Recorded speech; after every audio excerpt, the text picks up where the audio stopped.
સસ્તા અનાજની દુકાનોમાં ચાલતા ગોટાળા અને ખાયકીને પકડી પાડવા માટે મહેસાણા જિલ્લા પુરવઠા વિભાગે કડક કાર્યવાહી હાથ ધરી છે, જેના પગલે કેસ કાર્યવાહી કરતા 17 સસ્તા અનાજની દુકાનદારોના પરવાના 3 માસ માટે રદ કરી દેવામાં આવ્યા છે. જ્યારે ખેરાલુ તાલુકાની મંડાલી સેવા સહકારી મંડળી દ્વારા ગરીબોને આપવામાં આવતા અનાજમાં મોટા પ્રમાણમાં ગોટાળા કર્યા હોવાથી તેનો પરવાનો કાયમી રદ કરવામાં આવ્યો છે. કુલ 8 લાખનો દંડ અને 16,000 કિલો અનાજનો જથ્થો કબજે કરીને વધુ તપાસ હાથ ધરવામાં આવી છે. માર્ચથી મે મહિના દરમિયાન અમારા જે સપ્લાય ઇન્સ્પેક્ટરોની ટીમ છે એ ફિલ્ડમાં ગઈ હતી અને ફિલ્ડમાં જઈ અને જે કેસો બનાવીને લાવ્યા અહીંયા ચલાવ્યા છે.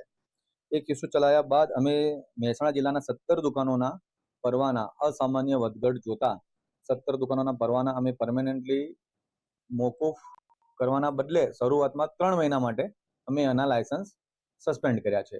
હવે અમે આગળ તપાસ કરી રહ્યા છીએ. જો એ લોકોમાં આવી જ અસામાન્ય વધઘટ ચાલુ રહેશે તો અમે આગળ એમના પાસે ઉપર વિશેષ કડક પગલાં લેશું.